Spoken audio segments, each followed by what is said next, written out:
Good morning. Wow, I love to see, this is fantastic to see so many smiling faces and so many, I see a lot of new faces and I see folks that I've talked to in the past.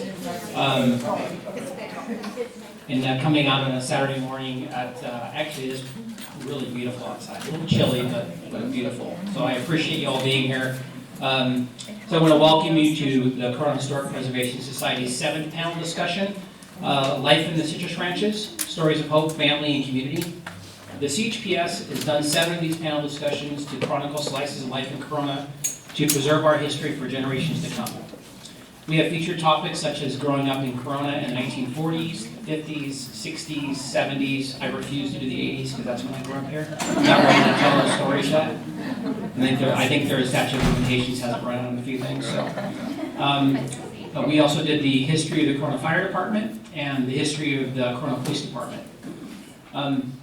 This topic is a really important one. Well, first, I guess, let me introduce myself. My name is Wes Speak. I serve as representative for Corona's 5th District, but today I'm here as the president of the Corona Historic Preservation Society.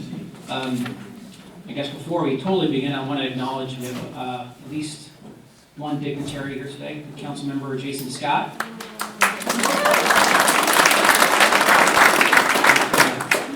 I think we have a few people that are at fire departments doing a free CPR training, so I like the fact that you guys are all here. Before we get started, I also want to thank my fellow board members, Eric Bergreen, our Vice President and Programs Director, Mary Wynn, our Treasurer Richard Wynn, Paul Munoz, Tricia Henson, Chris McCoy, and Amelia Neves. Thank you so much for helping with this and all the things that we do throughout the year.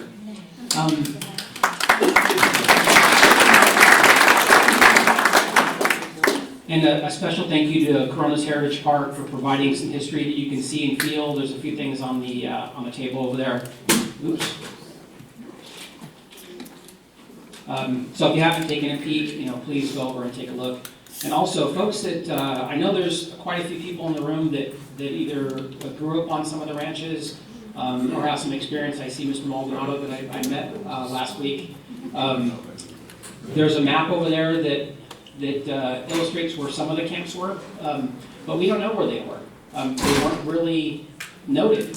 In fact, when I met with Marta the first time, Marta many times, but her telling me the story of how she grew up there and how her family started there, and I went back to the library and tried to find information because I wanted to learn more. I'm kind of a sponge that way, and I really could not find anything other than Sage Camp, which they called the Wash. That camp was pretty well documented because it was destroyed as part of the building of South Corona. And there are pictures in the Heritage Room of some of the buildings, and it's actually quite nice. I posted a few of them online, and I found it fascinating. In fact, when I posted it, I got I think a few dozen great comments and comments back to me about people who grew up there, and I'm looking forward to getting this out.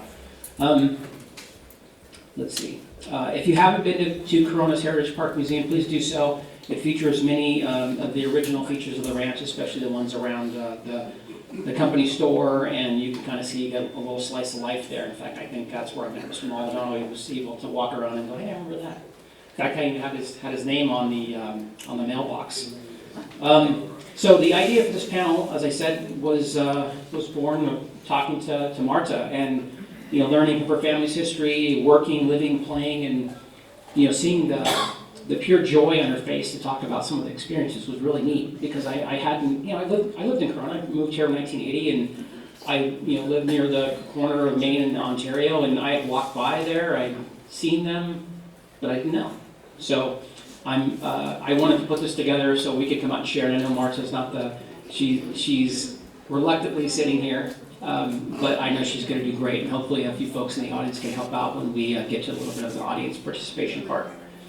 I can tell you, or I can't tell you how important this is to make sure we get these stories recorded for our children, our grandchildren, and future generations, as these stories of hardworking immigrants that is not widely shared in schools. They often die when those people die. The Corona Public Library does offer some free, you can do recordings, you can sit down in front of a microphone and tell your story. I encourage people to do that. If you have photos, if you have any memorabilia, please share them. The Heritage Park will take them, the library will take them, they'll take copies. It's very important to preserve this because in the end it will just go away. So before we get started, I want to do just a little history on immigration from Mexico, especially for people that were working in the field. So it really started in 1877 when the Mexican government hired an American railroad magnate to go and basically build the Mexican National Railroad through central Mexico. It really disrupted many towns. Took away people's jobs, ruined where people lived, and they displaced these towns and forced many Mexicans to look north for work. So between 1890 and 1929, 1.5 million Mexicans immigrated to the United States. The majority worked on farms in the Southwest and California. This flow of workers simply came because there was really no employment in Mexico, very little employment in Mexico, and there was work here. During World War I, severe labor shortages brought on by the war, urban expansion, basically drawing people, traditional farmers out of the fields and into urban areas, and there was a need for people that could do the work. So it was kind of and some labor unrest because there was some issues there as well. It was perfect storm to bring people that wanted to work. So early on in those early days, workers were given family housing to reinforce this nuclear family idea. Single men were housed in separate camps and dormitories. The early housing, I found the articles from in Dr. Emilio's book and from several sources that the houses were pretty good, compared to where people had come from.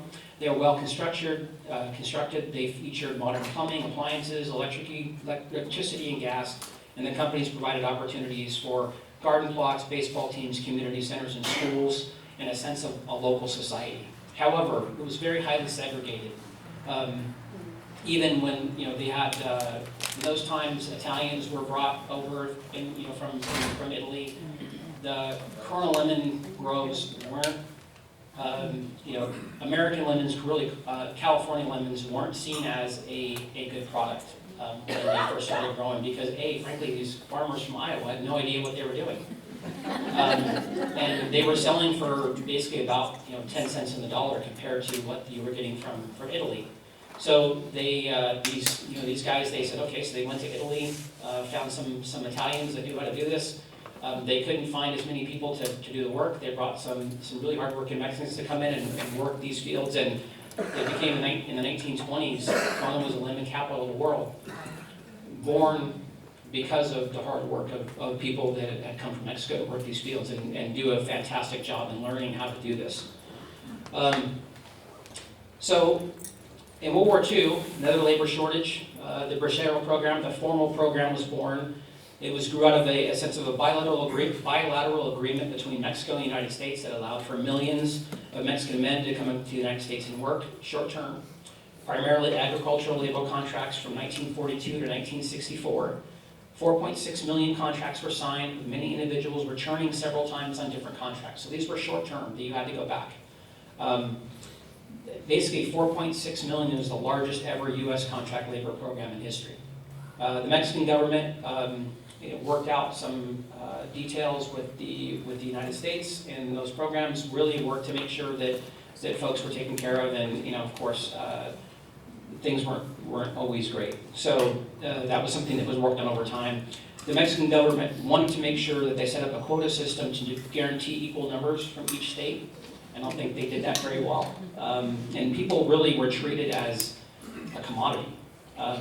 Very sad to see, and I think Marta may mention this a little bit later, but in doing some research for this, the UCLA Labor Center has a really good little video on the Bracero program. There's a website called Bracero Stories, and there's probably maybe about 100 audio folks that were in the Bracero program, going back to the 20s and 30s, before the Bracero program. But there are none from Corona, none from this area. They have a few from the north of us, but most of them are from Brawley and El Centro, and I would sure like to see some more folks contribute to that. So we'll dial it back and get back into Corona here. So in Corona, there was 5 large ranches that featured housing. The Jameson Ranch, Call Ranch, El Cerrito Ranch, the Chase Plantation, and Foothill Ranch. The very first ranch was called Chase Plantation. It consisted of 36 adobe homes for Mexican families, almost exclusively from Michoacan, and barracks that were segregated for single Mexican men, and then they had also barracks for Italian men, and then they had another set of barracks for Anglo men, because of course, we couldn't sleep in the same place. Let's see, so we're going to be talking a little bit about Foothill Ranch. I just wanted to kind of dial it down into Foothill Ranch. So Foothill Ranch, those of you that don't know, started in 1911. It was the second largest citrus ranch in Southern California with 1,600 acres. They were housed in 4 camps and 2 bunkhouses, and they were scattered throughout the ranch properties, such as Sage Ranch or the Wash. Was torn down in 1989, located just off of South Main. I'm going to struggle with the Spanish word, so I'm going to say the bricks. And I'll let Marta fill in what they were called. And that was located off of South Taylor. The camp, the trailer park, where Ruben was from, and the Eagles. And those 3 camps were located near Cajalco and Temescal Canyon Road. If there are ones that you know that I did not mention or you not see on the map, please go over. There's a pen over there and some sticky notes. Please put that on. I want to make sure we get it to both Heritage Park and the library. In an interview, Edward Willits, he was the president of the Foothills Growers Association, he commented that employees were very loyal to the company, saying that 3 and 4 generations of families had worked for the company, and he was very proud of that. He said, Foothill has a reputation of paying the highest wages and has the best housing, and certainly more comfortable, and our company store is great. The dry goods store was built in 1927 and has been recreated by Heritage Park. In 1940, it was expanded and featured fresh meat and resembled kind of a small department store. So I'm going to stop there and get to the stories, get to the questions. But I want to introduce my panel members. First is Marta Cortez. She is a longtime Corona resident. She is a board member of the Corona Chamber of Commerce.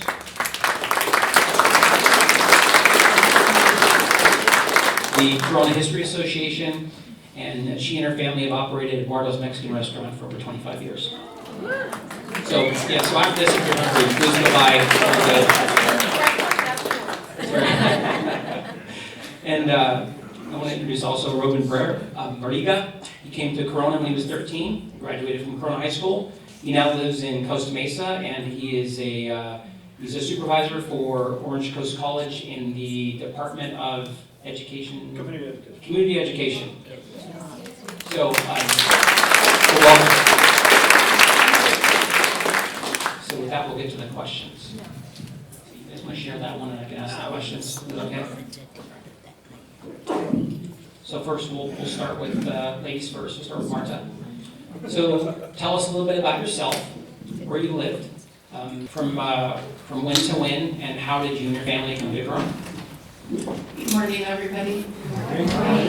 Wes was right. When he asked me to do this, I was really excited and happy to help, but I didn't realize I was going to have to speak. See, that happens. You can't trust a politician. This is very important to me, so of course I was going to do it.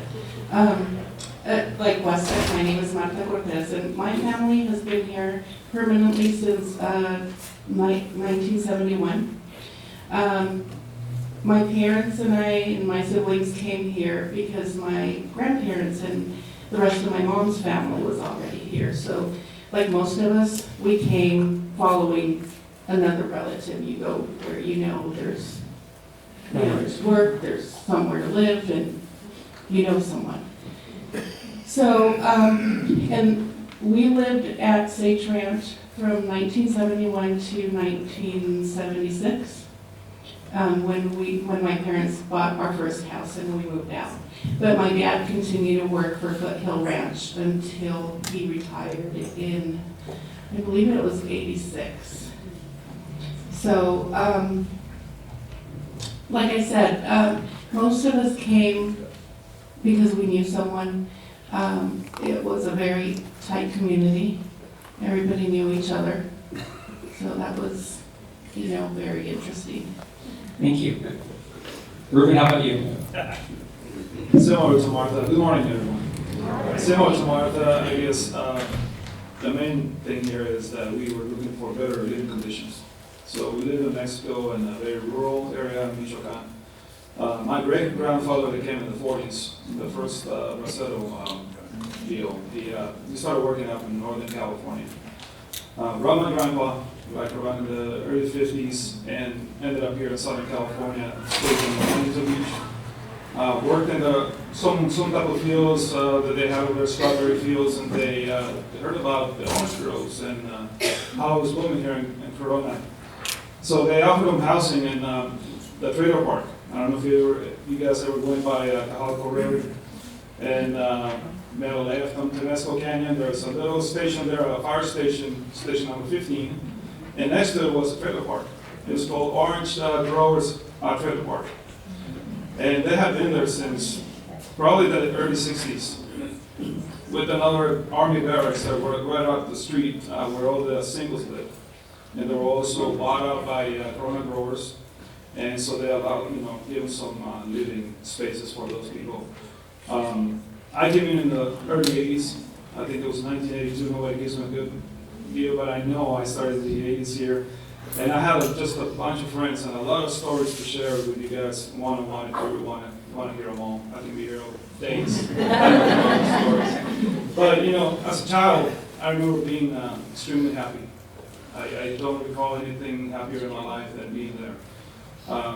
Like I said, compared to the living conditions we had in Mexico and being here, it was just completely, to me, it was Disneyland. You come to the U.S., you're like the happiest man alive. Thank you. So, Marta, where have you lived before? So my family is from Michoacan, from a small town in Michoacan. And my parents had moved to the suburbs of Mexico City 9 years prior to coming here, it was. And my mom came and lived here for a while, and that's when I was born. But she did go back, and we lived back in Mexico again for 2 more years before we permanently moved to Corona. You said that when you actually moved from Sage Ranch, your father and brother had a little conversation about where they wanted to live. Well, actually, that was afterwards. That was we had already moved out, and we were living in our house on Victoria. And then my dad decided we need to find a bigger house, a nicer house, newer house. And my dad kept looking, and he kept finding houses in Riverside and other areas, and my mom wouldn't have it. My mom actually said, "You might move to Riverside, but I'm staying in Corona." So then the move never happened. We stayed in Corona, and I'm very glad that we did. Her mom's a great Corona, Yeah. for sure. So next question, do you have good or bad memories of living at the ranch, and can you share a memory of living there? Yes, I moved out of there when I was 7, but I do have a lot of memories. Just the community, it was, like I said, it was a very tight community. Everybody knew each other, even if you didn't know them before, they became friends and family living there. I remember, if anybody would drive in and someone didn't recognize a car, they'd start calling each other up. "Did you see that car? Do you know who it is?" If an outsider came in, so we were all very safe. We all grew up very safe. We were out in the neighborhood wherever our parents didn't care because they knew we were safe. Everybody was watching everybody's kids. I have a lot of memories also of the company of Foothill Ranch. My memories are, it was a very good company, and they were very good to their workers. I remember getting presents for Christmas. They would take us on trips in the summer. They had programs. There was a little community house, and they would have programs there. They would have English classes for adults. they would, host big barbecues in the summer for all the employees. So that was, sorry. I want to hear everything too. So I have very good memories. My dad was always very grateful to the company for everything, they did for their employees. And don't get me wrong, they worked very hard. I remember on the nights where it would get below freezing, all the men would have to get up at 1 or 2 in the morning and go turn on the heaters at the orchards. I remember, and this was the ritual. It was the person that drove all the men to work lived in the ranch and had a big bus. He drove a big bus. So he would take the bus, drive around all the streets, honking. And that was the alarm clock, like get up, get ready, and be back in 15 minutes. And then he would come around again in 15 minutes and all the men were ready to go. So they would all go, turn on the heaters, work all night, and then they'd come home in the morning. And I remember, I knew when that happened, my dad would be home the next day, so that was pretty nice. Thank you.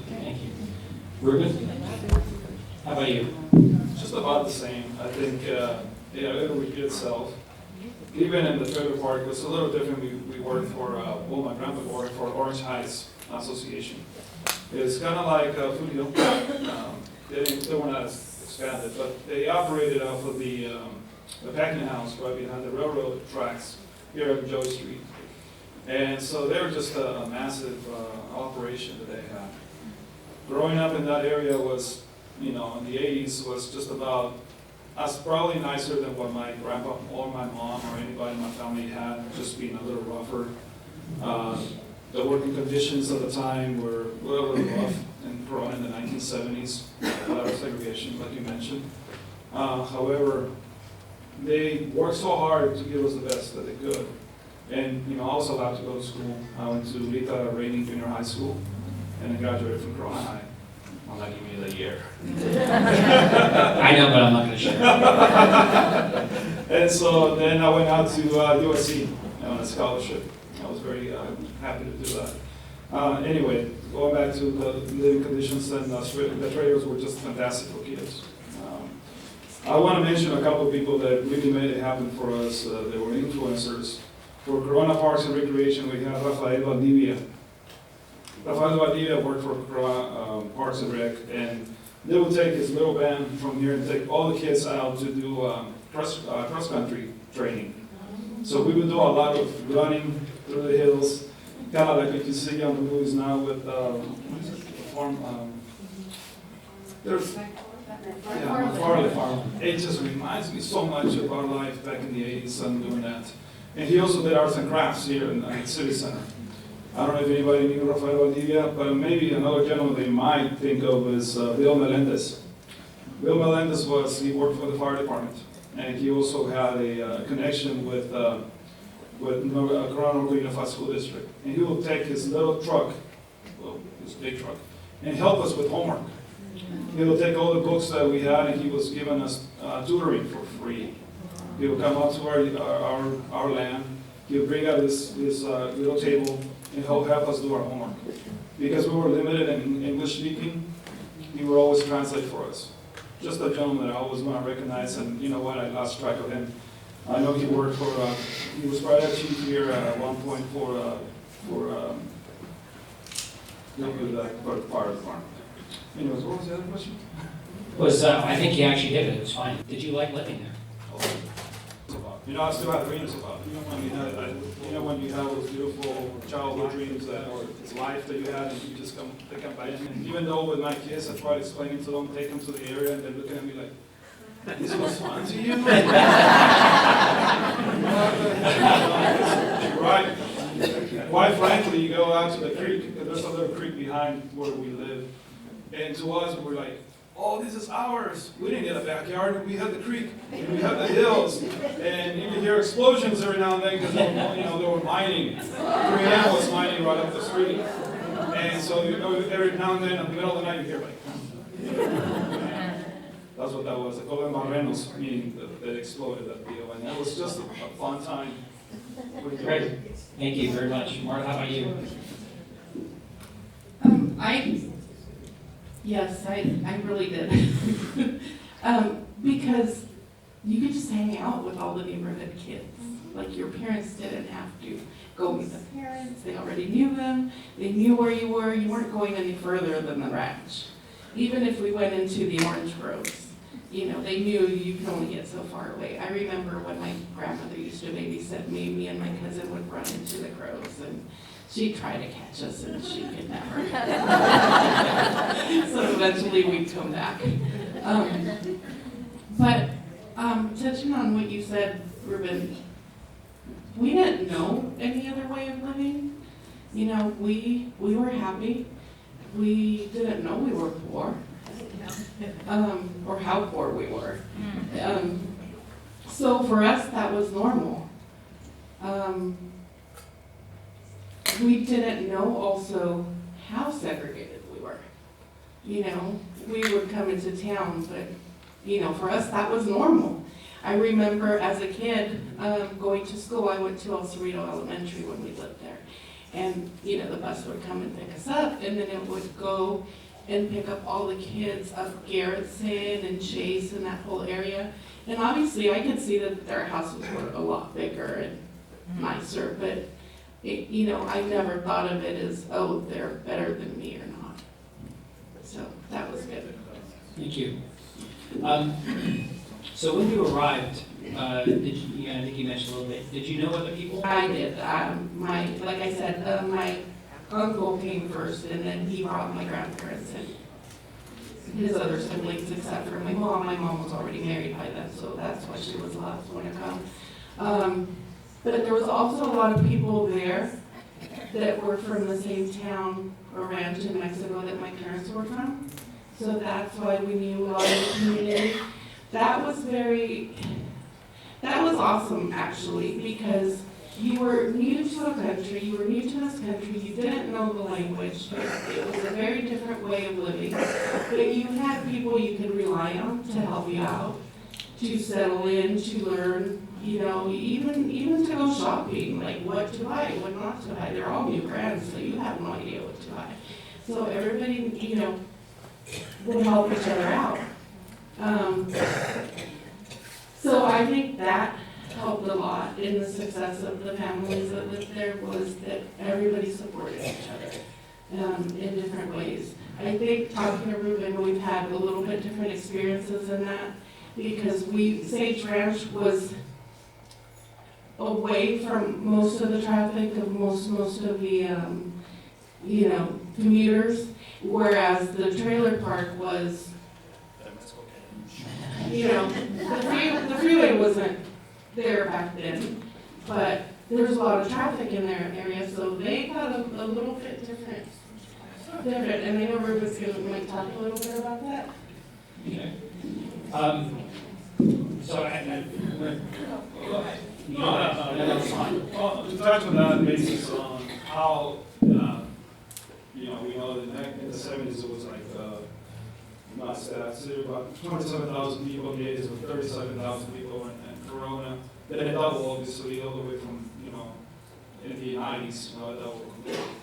But talking about the traffic and how Mexico Canyon was such a mini freeway, right? Anything happens on the freeway still to this day.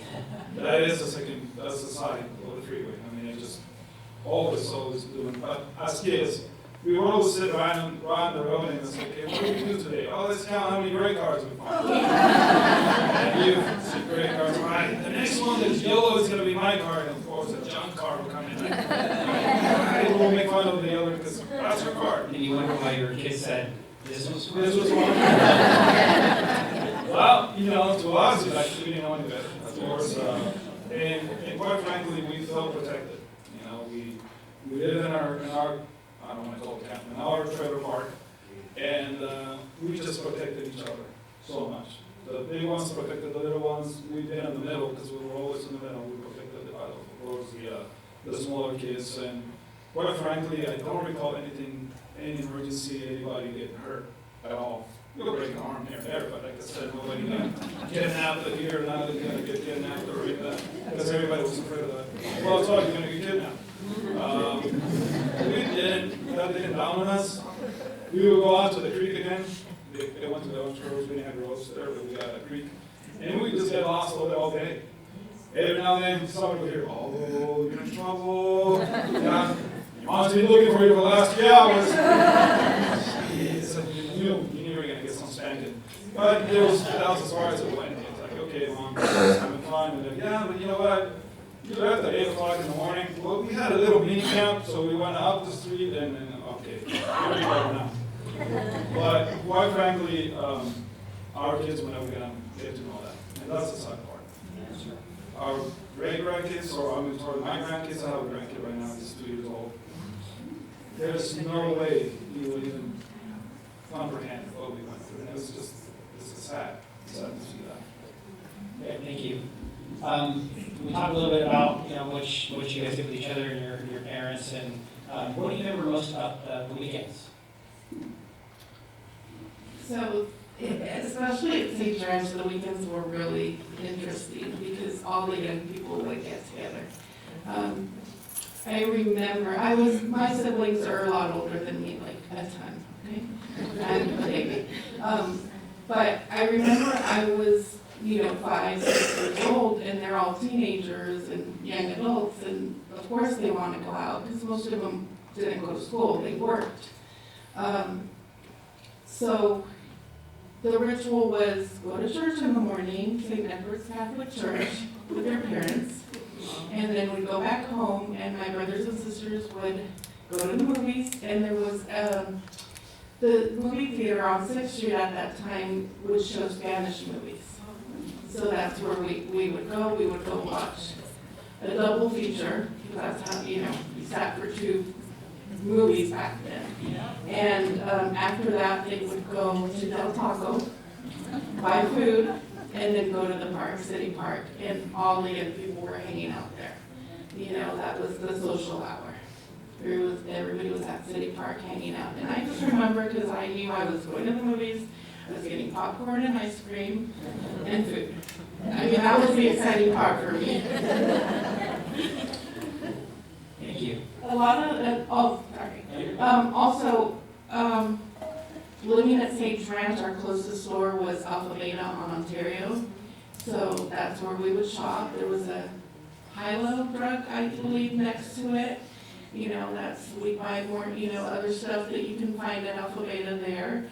And, if you needed anything else, I remember buying shoes at the Corona Mall. There was a shoe store there, and that's where my parents would buy my shoes. And we would shop at Kmart, and then if you moved up a little bit, we'd shop at, was it the Treasury store? Treasury on Tyler? Yeah, that was when we, were moving up in the world. Thank you. How about you? What do you remember most about the weekends? Oh, the weekends, yeah. So we were a little bit farther away. It was a hike for us to come down to town. So, like I said, we had a huge backyard.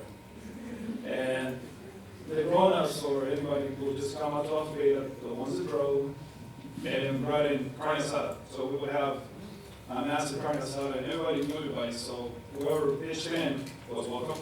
Who didn't, we're like, okay, we'll give a taco. Us kids, I don't remember ever being hungry, ever been in need of anything. I just wanted to play, be out and about. And we go to church on Sundays, Saturday works, and that was an outing. We were like, yeah, we're going to church. To me, it was just like, just get me out of here. Go anywhere. And of course, just off the street, we're in Kmart. And to us, it was just heaven. Like, yeah, that's cool. Sobeys, anybody remember Sobeys? Oh, yeah. To us, it was like, all right, we moved up in the world. We shopped the Sobeys. Was it Sobeys? Yeah, it's definitely Sobeys. And then burgers, oh, nobody, nah. That was until you got your own job and you have your own, your own money, then you went to burgers. That was cool. Thank you.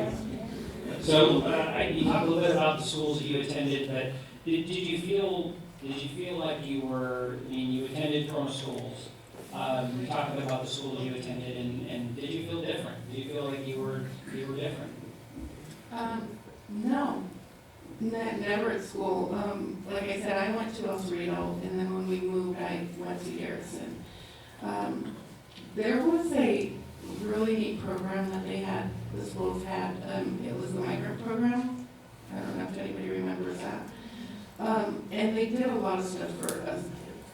I remember I think it was like second, third grade, they took me out of class because they were going to give me English classes, and they realized I didn't need them, but they were looking out for the kids and seeing what they needed. They did a lot of stuff. They had a lot of programs. I went to college for a summer at University of San Diego through that program when I was 15. So, earned a ton of credits for that. I remember my senior year, I could do whatever I want because I was graduating no matter what. But no, the schools were very good, even back then. Thank you. Ruben, how about you? You went to Rain, you went to... I went to Monterrey. I didn't feel any different. However, being that, I was Spanish speaking throughout, even through elementary school and early junior high at the time was 7th, 8th, and 9th grade. There was a program through Corona Norte, it was called the Migrant Program, which she said. Helen Espinosa was the head of the program at the time. Did so much for the community, for us. Made us learn English fast. I mean, you went through the program, DLI, or ESL, what they call it now, English as a second language, and you moved up quick. You have to be in regular school before you get to high school. That was the main focus. So when you get to that 10th grade, you were in regular school like everybody else. You become different. Once you knew the language, you're fine. Great. Do you have any memories about the... Can I go back? Oh, yeah, sure. Go ahead. Just, Kind of rush. I'm sorry. Ruben mentioned Helen Espinosa, and she was amazing. She passed away a few years ago, but her son is a dentist and has an office here on 6th Street, right next to Pitt Printing. Peter? Yes, yeah. She was amazing. She did a lot for us kids. I remember also that program, my mom was the first one to fly on a plane. And she went to San Jose, I believe it was. They had a convention because this is a statewide program.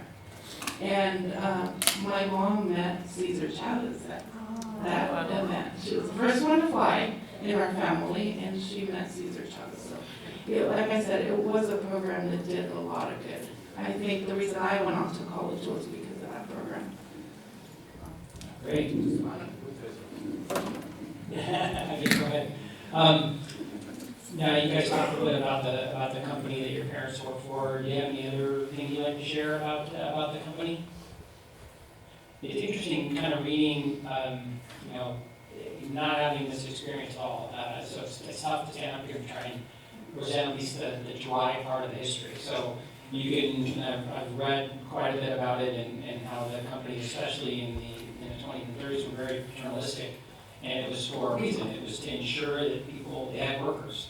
It was very manipulative, and I think and there was some stories of exploitation of people that, the company store, people would get into debt, but then, as time went on, you see the stories kind of change. So I'm curious, you guys grew up in a different time there.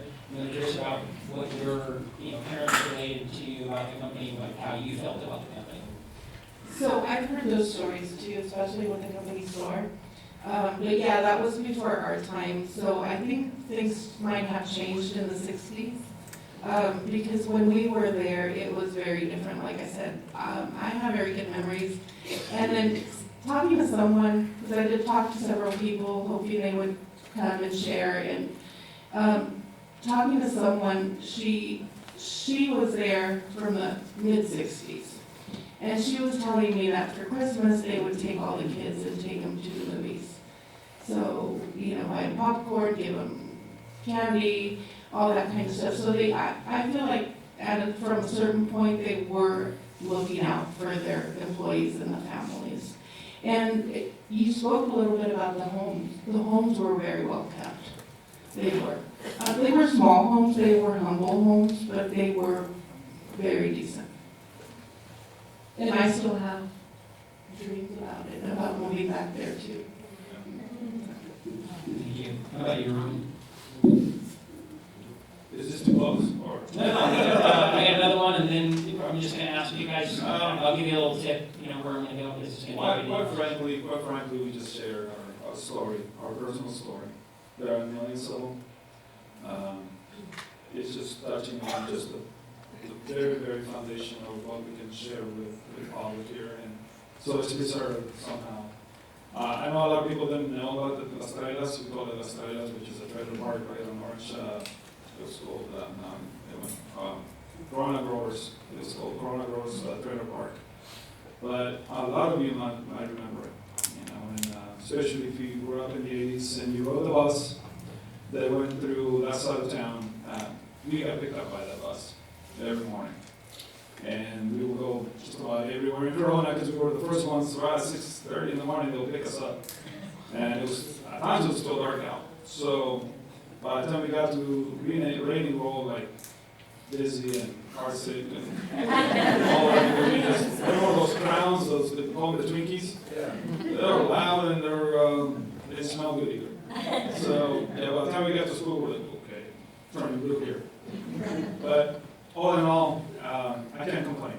I can't complain on how I grew up. I'm very thankful for those people that I have mentioned. And for a lot more people that probably don't come to mind right now, but if we talk to people, then these people will probably bring up some names and I'll recognize them. Just very happy to be a Corona. Thank you. Thank you. So last question, is there anything else you'd like to share? I'm trying to think of conversations that Marty and I have had, and I think we've hit most of them, except for I think about your brother's band. I don't know if you want to share that or not. If there's anything else you'd like to share? Yeah, I was gonna share that. So there was always a lot of camaraderie between the Sage Ranch and the trailer park, which were, for us, they were the two big camps. There was other ones like Wes said, the Eagles, which in Spanish, I just knew them as Las Águilas, or Los Ladrillos was the other one, which it took us a while to figure out where they were. I had to talk to several people that I don't remember, and everything's so different now.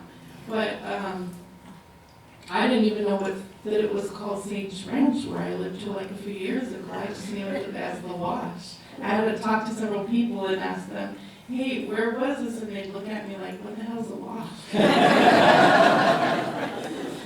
And it wasn't until I saw the pictures on the Heritage website that I realized that's the one. So anyway, so like I said, there was a lot of camaraderie. And my brother and his friends started a band, a Spanish music band. And, they were just starting out. And what they would do is they would have parties at the trailer park. And it was outside. It was out in the middle of the park. And there was no way of sectioning it off to charge people an entrance fee. So what they would do was they would get the girls, like my sister and other girls, to be on the lookout. And as soon as someone started dancing, they would go and tell them, hey, you gotta pay to dance.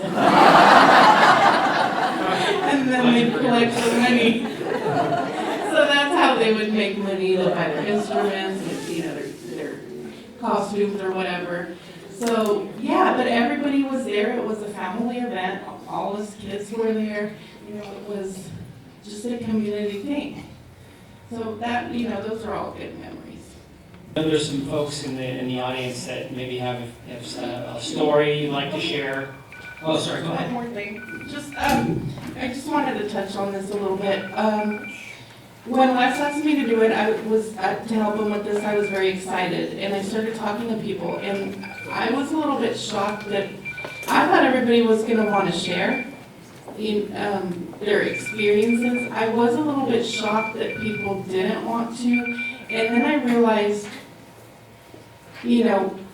as immigrants, they all came here with a different mentality that we have, especially, me and Ruben, that have lived here for a long time or were born here. They learned that they had to just work hard, stay private, don't not to be so public, so a lot of the older people that I spoke to that would have had amazing stories here wouldn't do it because of that. So that to me, I just wanted to share that because that to me, even to me, was a shock. You know, that it's hard to get people to speak up because they're not used to it and they have such amazing stories that they could share with everyone. Thank you. That is a really great point to kind of come to because, you know, I am doing some of this research and there are so many stories and people think to themselves, well, these are just my stories and, you know, no one wants to hear them. Well, the problem is that your kids do, your grandkids do. I know that, you know, I remember things stories that my father would tell me or my uncles and about, you know, my grandfather was a railroad engineer. And my dad and they had to kill, you know, 200 chickens before they could go out and go to the dance. But stories like that they told me, but I'm learning secondhand that I know that they could fill in much more rich detail and much more feeling to. And I do urge, you know, anybody that has this experience to try and share it. Like I said, the library has a program you can check out, a little recorder. You just talk into it. They'll give you a little set of questions you can do, and you just hand it in and you're done.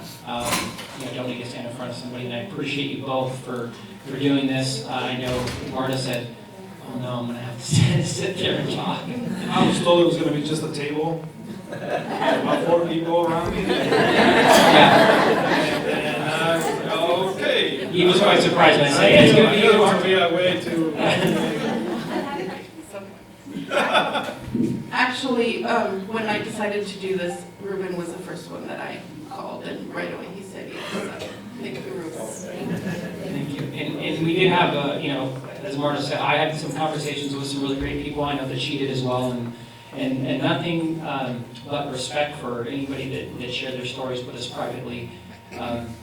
But you know, it's important that we all hear these. So, is there anybody in the audience that would like to share? I have a question. I have a question, or 2 questions. Go ahead. How many families were at each location? And Marta, where exactly was Sage Ranch? Okay, so Sage Ranch was off of Chase. If you go up Main Street and turn left on Chase, there's a canal. That's the wash. That's the actual wash. That's why it was called the wash.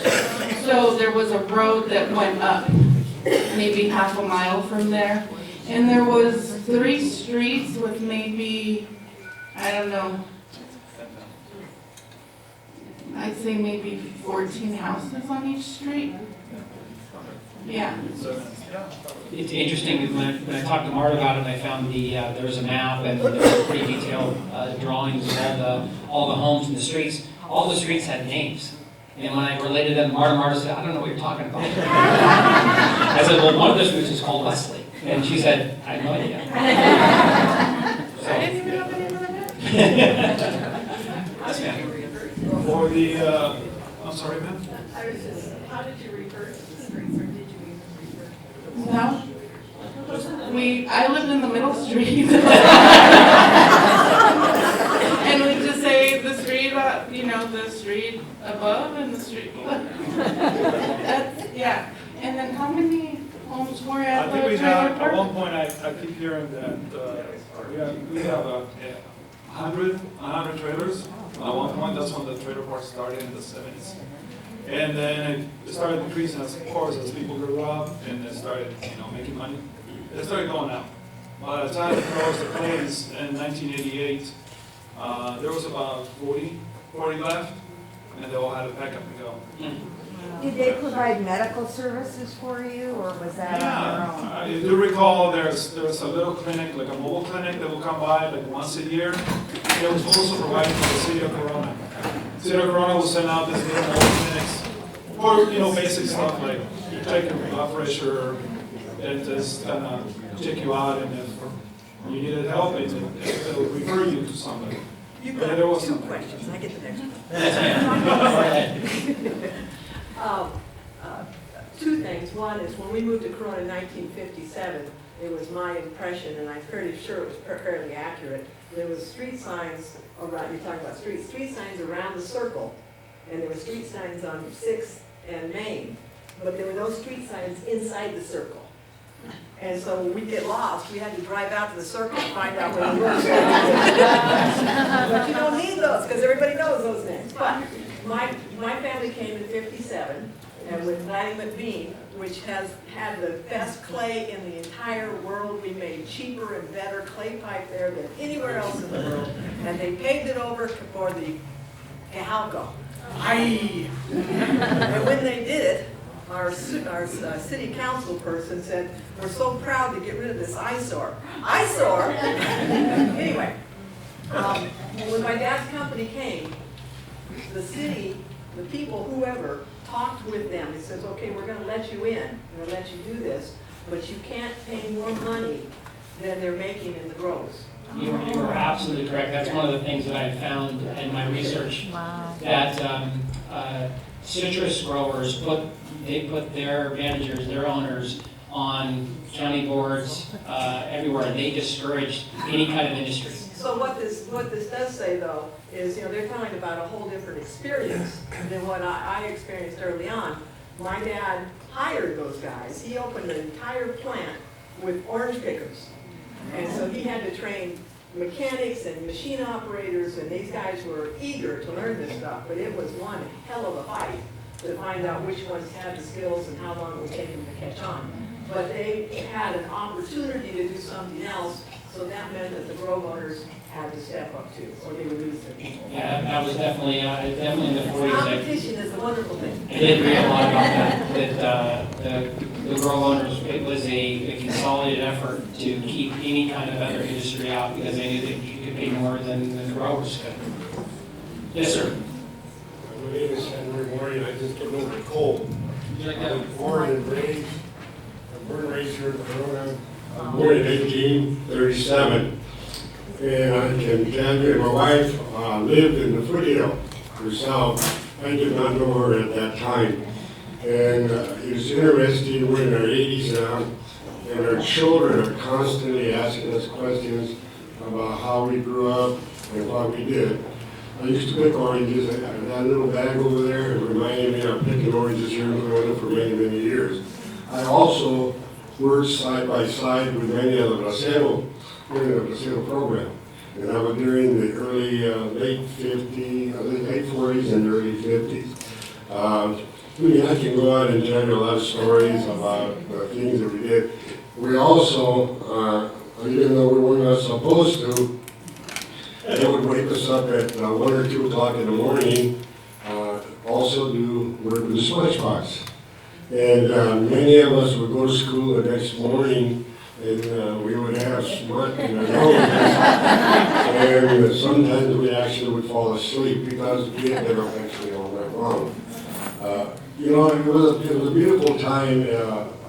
I grew up with a family of 13, and my sister's right here. And my sister Esther, she's 92 now, I think. She can also tell you a lot of stories, but I can go on and tell you a lot of things that went on during those times. In the morning, my mom would get up, and with my brothers, we'd all get up, and she would make what you guys call a burrito. It was not a burrito at that time. All it was a tortilla, and we would put in, you're laughing right there, right? We would put in whatever she had, whether it was chicken or beef or rabbit or whatever. And then, because I was the youngest of the 6 of the boys, there was 8 boys, but now all of us at the same time were working. But the boys, we would work and we'd pick the lemons and the oranges. And my older brothers would get in the ladders, because I was the youngest one. I would pick the bottom and the contractor with the rack. And then when it came down to lunchtime, the burritos, or that you refer to burritos now, I would start picking the dry lemon branches, and I make myself, you remember all these days, right? We would go ahead and we make little fires and whatnot, and then we would put the burritos on top of it, and that's what we'd have for lunch. And these braceros that came out of Mexico, they were really good people. They were hungry, they were trying to do something for their families. They were on I remember when a 6-month program or a 1-year program. But some funny stories that would happen, once in a while, some of you guys would get a little drunk on a Friday night. They get picked up, they'd be taken to Tijuana, they'd be back to work on Monday morning. Everything is, Where did you live? What camp, or what? I lived on the Circle right here, just right down the street here. Yeah, in fact, my sister, I had to pick her up because she lives about a half a block down that way. On my section. I was born and raised here. I went to school here. This was the library, remember, Mr. Peabody's room was right next door. I had him. I played all sports while I was here. I lived a pretty full life while I was here and pretty happy life.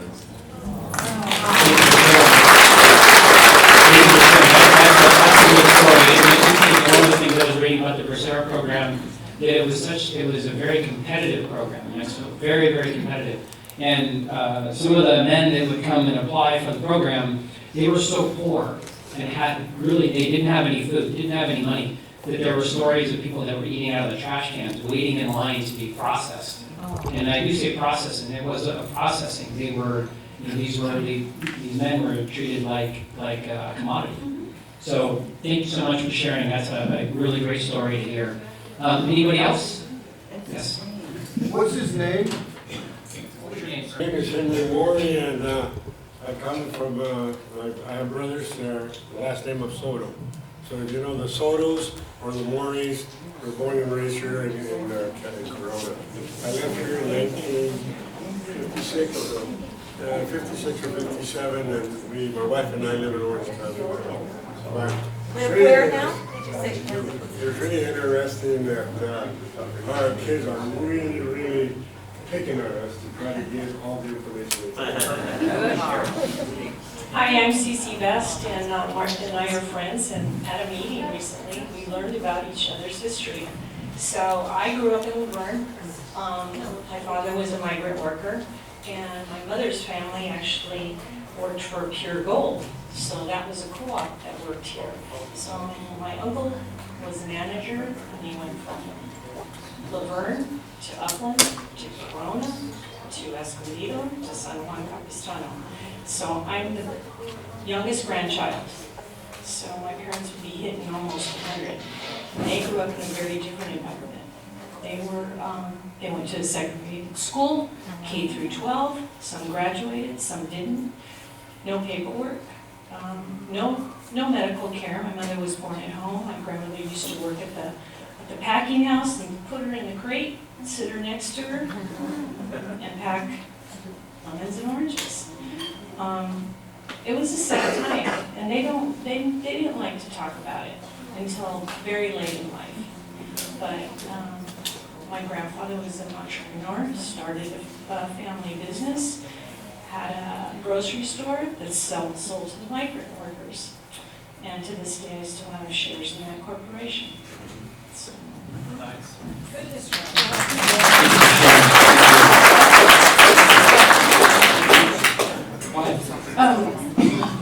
Cece mentioned something very important. They didn't like to talk about it. Or if they, like in my dad was in the Bracero program during the Second World War. He was out in the Santa Barbara area. And he loved the U.S. He loved it. He would tell us stories, but he'd never make it a point to focus on the negative. I picked up on the negative in his stories, but they were never part of the story he was trying to tell. He was always focused on the positive. I just recently found out my grandfather was on the Hollinger Fire Department because as a Mexican, no one would come to the barrio to put out fires Right. unless they had a representative. Wow. Yeah, because they're going to get attacked or something. But yeah, that's when you mentioned that, I recalled that, and I know Wes and I had spoken about that. Like my dad would tell stories, and I would pick up on like the living conditions that they had, but it wasn't what he was trying to convey. Okay, you were telling me a story about how he would, McGee was smart, and Oh, yes. he would pack. So they would move them from camps to camps. And they never knew what they were going to. They could be going into somewhere where the living conditions were filthy and just, beneath what any human being should experience. So he learned early on, and what he would do was, before leaving one camp, he would wash the sheets and pack them with his clothes and everything else, so that at least when he got to the next camp, he would know that he had clean sheets, because sometimes they were filthy, like you couldn't even sleep on them. So, that was one thing that he shared. And he was just telling the story because the rest of the people in that new camp were, telling him, oh, you're so smart, look at you, you're all prepared and stuff. He wasn't pointing out that the conditions were filthy, he was just telling a funny story. Yeah. Any other questions? Yes, sir.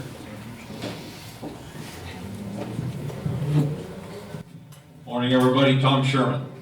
Thank you for what you guys did. The citrus industry in Corona was the backbone of Southern California at that time. And it was unbelievable how many ranches, citrus ranches, especially around Corona, was the largest employer of any manufacturing firm anywhere in the Inland Empire, including Laverne and everywhere else. At one time, Corona had 7 packing houses. The railroad business was good in Corona.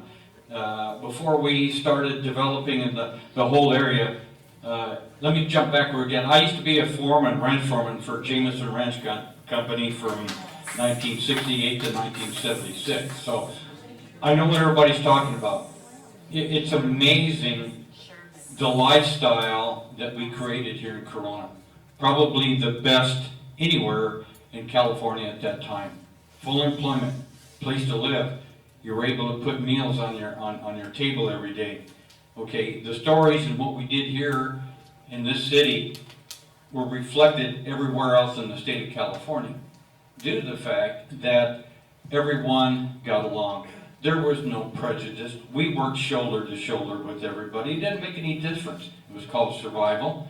It was called, putting our community on the map. And it did because of the citrus industry.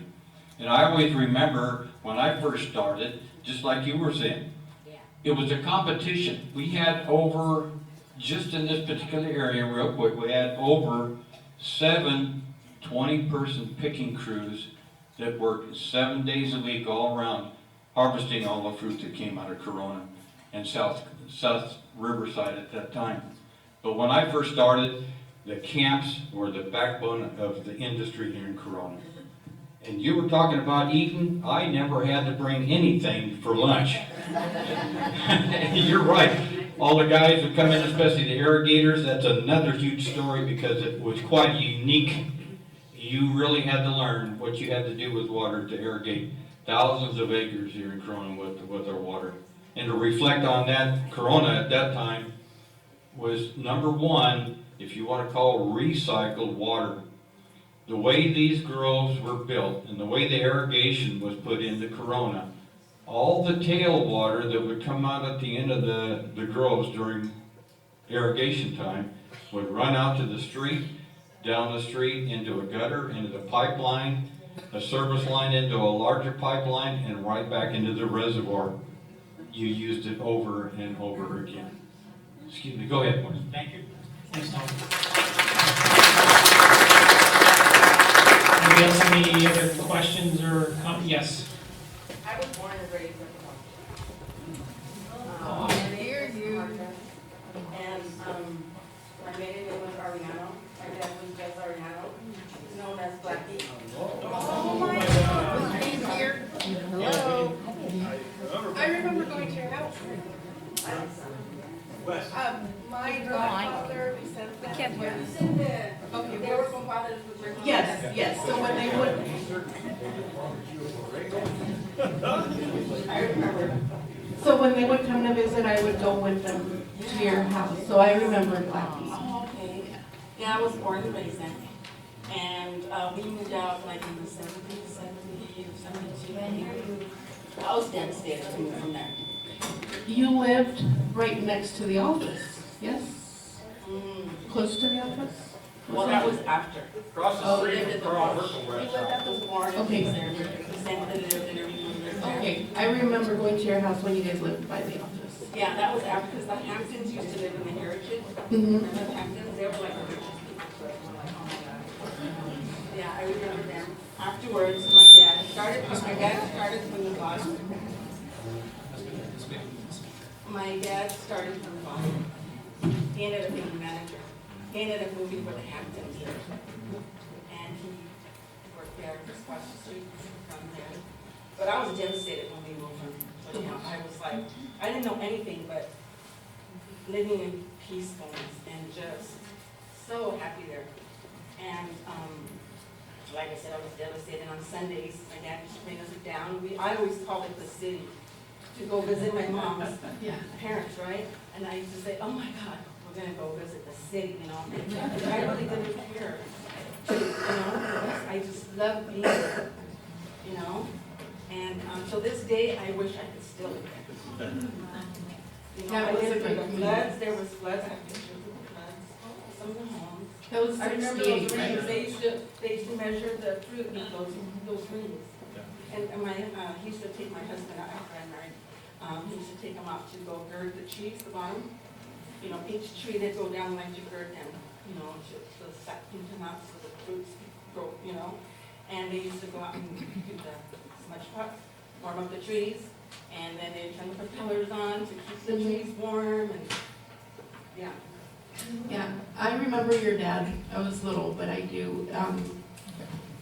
I didn't know his name. I just knew him as El Blackie. Everybody knew that, yeah. But he was very well respected. He was a very well respected man. Yeah. Thank you for sharing that, I really appreciate it. That have been here for a long time. Had you met, I think Tom just mentioned Cesar Chavez? Anybody remember Cesar Chavez? Do you remember, does anybody remember Cesar Chavez coming to Corona? And Tom raises his hand. Anybody else? He was St. Edward's church for a meeting with all the local growers, and probably spent about 2 hours, meeting with him. It was very, very educational for all of us. Great, thank you. What year was that? 1970, if I'm not mistaken. Okay, thank you. Yes, sir. I'm gonna come over here.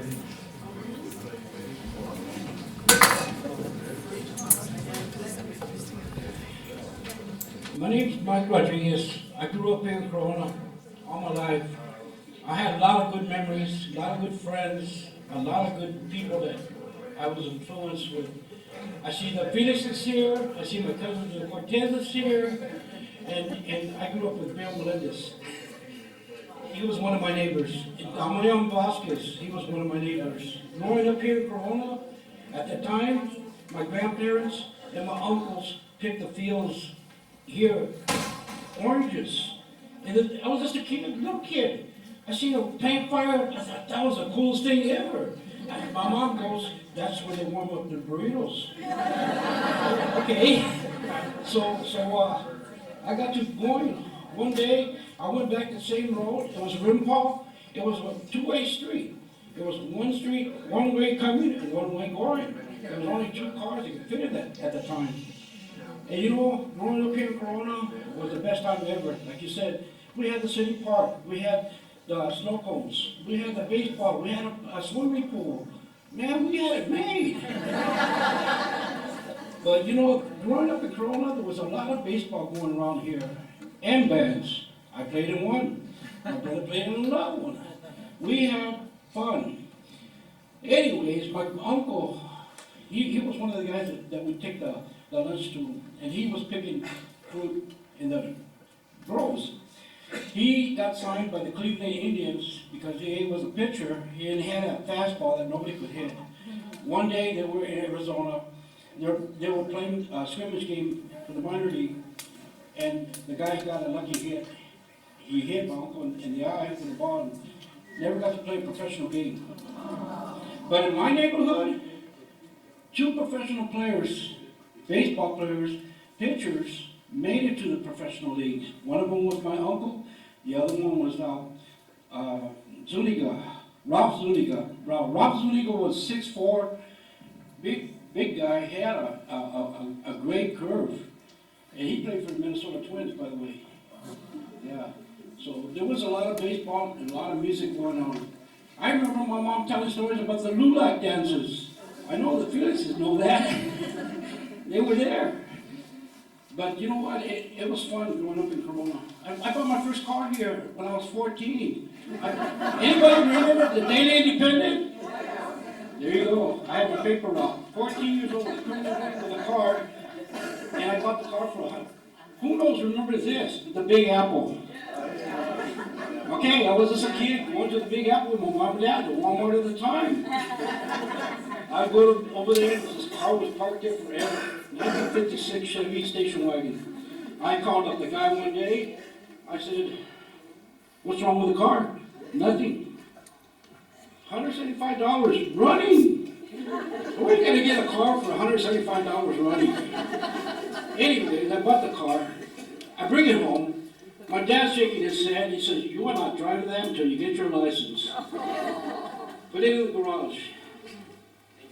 But it was fun times.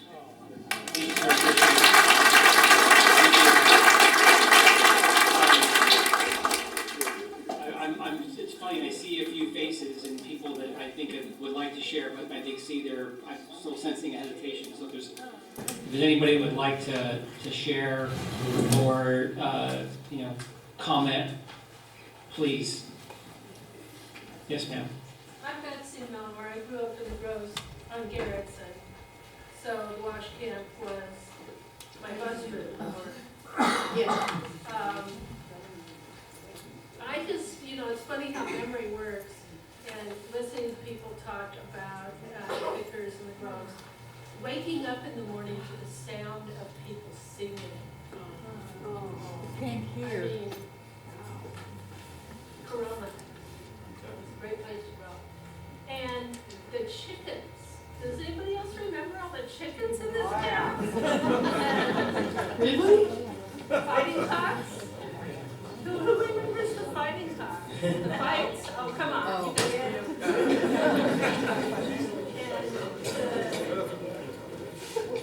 And the meanest rooster, they'd come through. We had horses, so we had grain, and there were chickens, and there were, they were wild. And chickens do what they do. Blood gets spattered, chickens get killed. So this little kid in the 1950s, I'd go in and I'd rescue the ones that were gonna die, take them in the kitchen, and I destroyed their genetics for the fighting cocks. Because I would release those males again later. Thank you for sharing.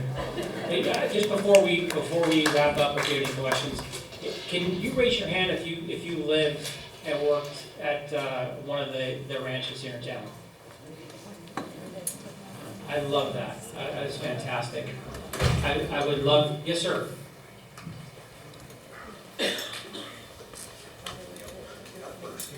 You're gonna have to.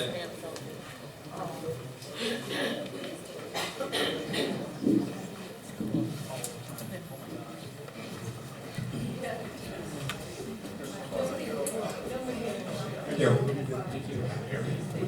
Okay. My name is Ben Rivera. I was born here in Corona. I went through all the schools here, grammar schools. I went to the old Washington School, the old Lincoln School, the old Washington School, and I went to the Kimball School. And born here in Corona, right there on Third and Washburn.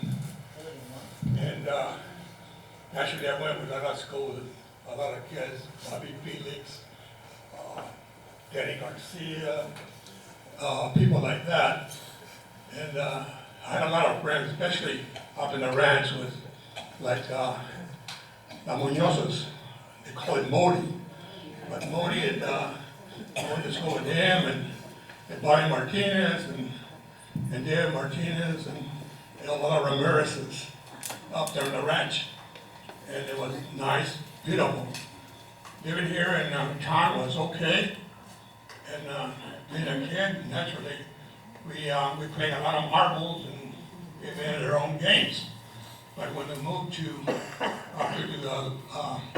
the foothill, my dad was a truck driver, citrus truck driver.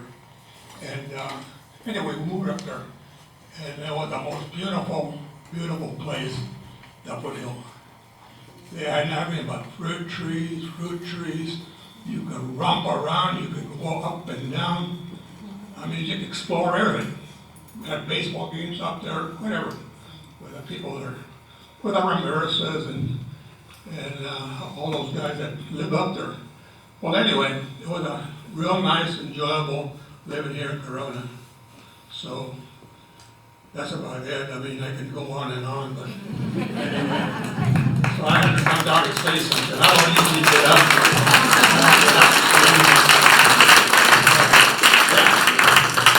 Thank you, sir. Thank you very much. Thank you for doing that. I appreciate it. Yes, I ma'am. was just saying, given that, some people are a little hesitant about sharing in public, but through this, you've created so many connections. Is there already in place, or is it possible that this could be the start of some living history where people that are comfortable talking to you could perhaps be willing to share their stories, tape or video, and Corona could start their own living history project of all the amazing stories that people might not want to share, out in public. Yeah. But this has got to be the start of something. I'm in tears here just hearing these stories. Absolutely, and I know that, like I said, the library has a really good program. I know that Heritage Park is actively, seeking out. In fact, I know I'm looking at Marla. I'm looking at Anita. That there are folks that come to the park, at Mr. Maldonado, that come in from out of town to remember.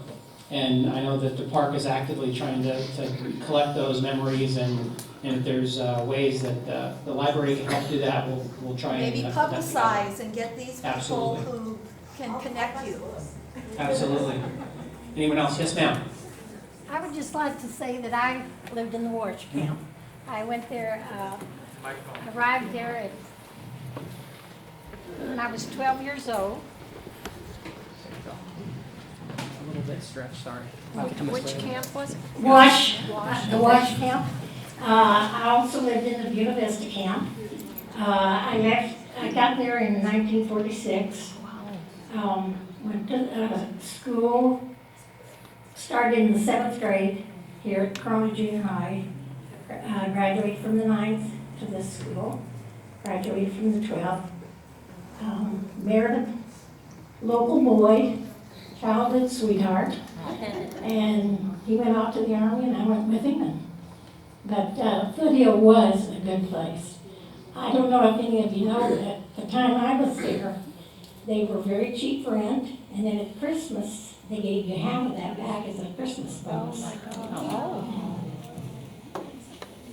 So my brothers worked there, my brother-in-laws worked there, my sisters worked in the packing houses. And so.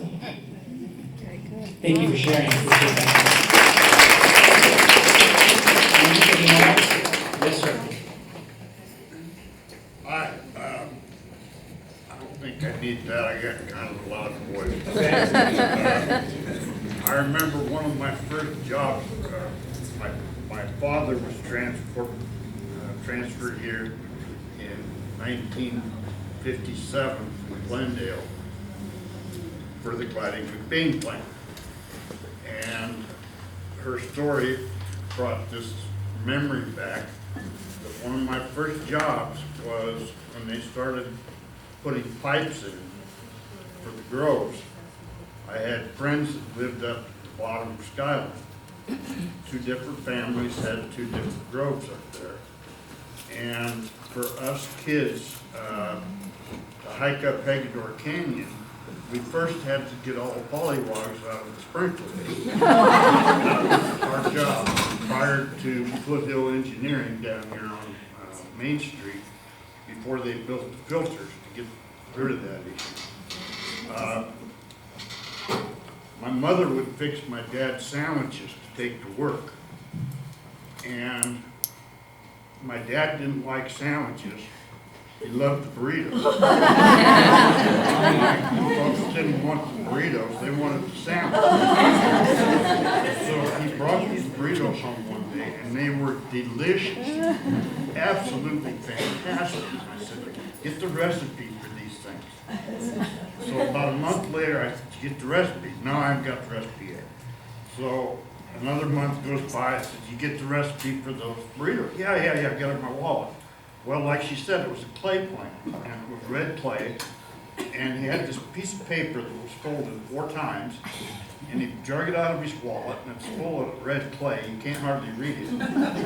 And it had a recipe for these burritos. Put them in an iron skillet, cook them. And my mother's going down the list, and then it got to 14 chili peppers. She said, that sounds like a little too much, so we only put 12 in. Well, when we got it cleaned off, there was a line there that said 1/4.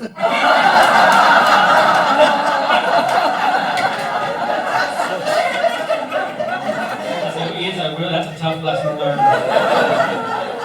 think the fire department remembers that. Thank you. Thank you for sharing.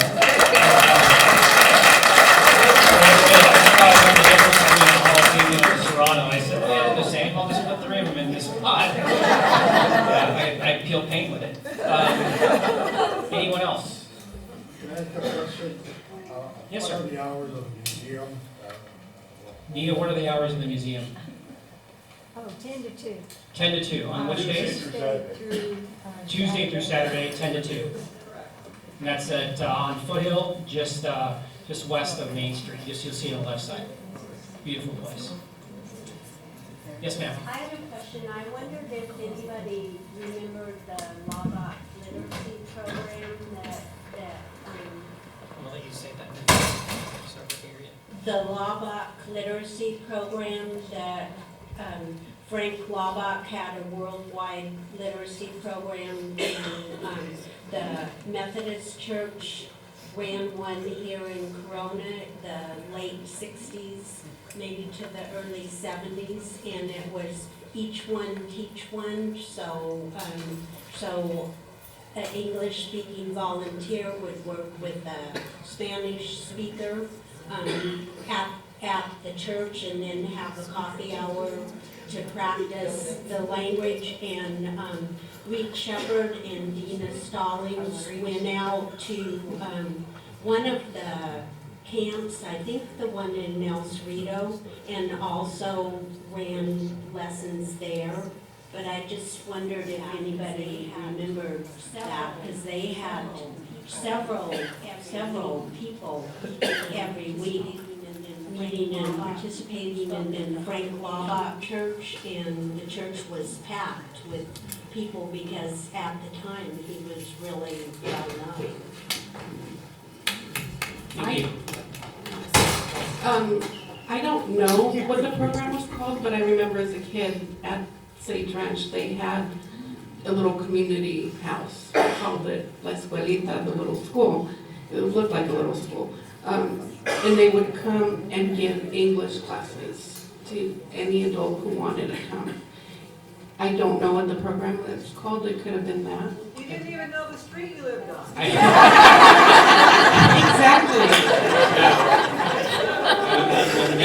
You know, when, I remember our address was Sage Road, but everybody in the neighborhood had an address Sage Road, so that's why I don't think we ever knew there were different streets. I know she lived in Wesley.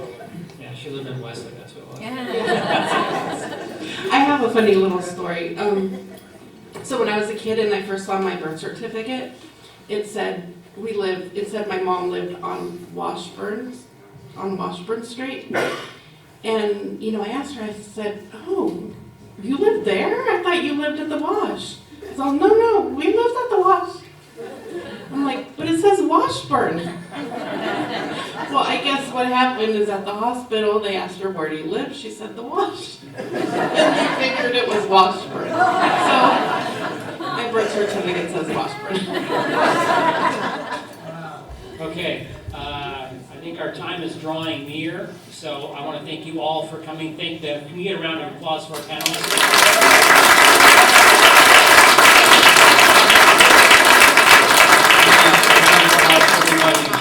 Thank you very much. Every story is important, every story. Thank you very much. Hopefully, we haven't decided, usually I announce what we're going to do next year, but I don't know yet. I haven't thought about it, about what panel we're going to do next year, but please stay tuned, and thank you so much all for coming, and enjoy the rest of your day.